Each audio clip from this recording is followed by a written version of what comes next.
करनाल में बिहार चुनाव में महागठबंधन की करारी हार पर कांग्रेस के सीनियर नेता और पूर्व विधायक शमशेर सिंह गोगी ने बड़ा बयान दिया और कहा कि अगर ये जनता जनार्दन है, अगर ये जनादेश है तो फिर कोई दिक्कत नहीं, और अगर ज्ञानादेश है क्योंकि इलेक्शन कमीशन खत्म हो चुका है। रिपोर्ट देखिए।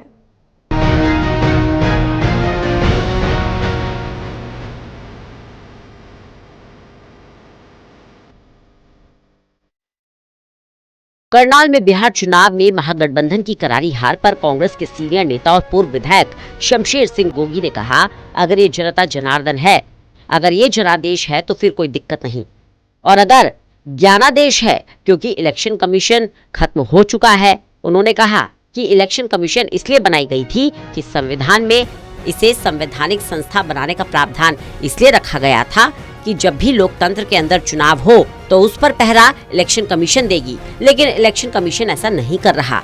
इसके चलते चुनाव के बीच एक दिन पहले ही लोगों के खाते में पैसे ट्रांसफर हो जाते हैं, लेकिन इलेक्शन कमीशन चुप हो जाता है। गोगी ने कहा, अगर बिहार की सारी जनता ने भी एनडीए को वोट दिया है तो इलेक्शन कमीशन का रोल क्या है। जनता जनार्दन है, अगर ये जनादेश है तो फिर कोई दिक्कत नहीं है, और अगर ये ज्ञानादेश है क्योंकि इलेक्शन कमीशन खत्म हो चुका है। इलेक्शन कमीशन क्यों बनाई गई थी? संविधान में इसको संवैधानिक संस्था बनाने का प्रावधान इसलिए किया गया था कि जब देश के अंदर इलेक्शन हो तो लोकतंत्र का पहरा जिंदा रखने का इलेक्शन कमीशन देगी, लेकिन इलेक्शन कमीशन नहीं दे रही है। इलेक्शन कमीशन अनाउंस होता है, उससे एक दिन पहले एक स्कीम लागू होती है और चलते इलेक्शन के बीच में वो पैसे ट्रांसफर किए जाते हैं और इलेक्शन कमीशन चुप रहता है।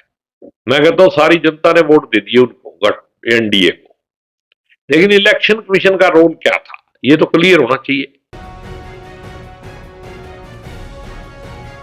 शमशेर सिंह गोगी ने आगे कहा, जहां जहां उपचुनाव थे वहां पर बीजेपी की सरकार थी, वहां कांग्रेस जीत गई, वहां बीजेपी उस तरीके से व्यवस्था नहीं कर पाई।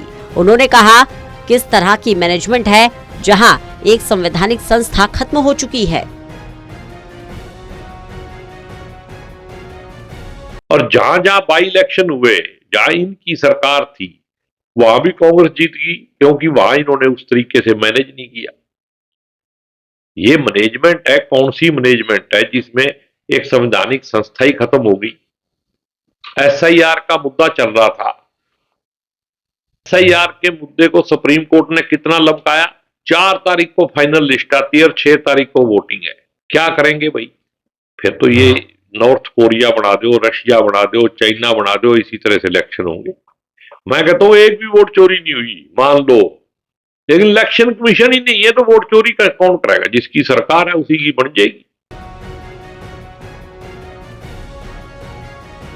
बहरहाल बिहार चुनाव में महागठबंधन की करारी हार और एनडीए की बम्पर जीत पर बड़े बड़े नेता अपनी प्रतिक्रिया दे रहे हैं। अब देखना यह है कि कांग्रेस का अगला कदम क्या होता है।